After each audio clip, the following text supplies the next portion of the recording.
జై శ్రీరామ్. అందరికీ నమస్కారం అండి. Hey girls, hi. అయితే ఈరోజు ఎవడి గురించి ఉన్నాడు కదా, పగడాలి గారు.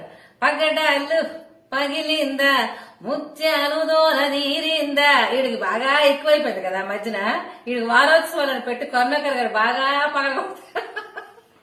ఏట్రా అమెరికాలో ఏంటది ఆ ఊరు పేరు? అది నీ బాబుదే, మన ఆయనది మా గింగ్, మై రాజు, నా రాజు రాజు. ఈడు మోస్ట్ గొర్రెడు నవ్వు ఈడు. మరి ఎవరుకున్నారు? My king. ఈడు ఎంత ఒళ్ళు పోతరం కాకపోతే సనూతనం అంటావా? ముష్టి గొరగా ముష్టి మూత వేసుకొని పేర మొహం వేసుకొని నా నాయన నా బాబు ముష్టి నవ్వేసుకొని నవ్వెందుకురా వస్తుంది పనికి మళ్ళీ నీకు స్పీచ్ ఇస్తున్నావు, నవ్వెందుకురా?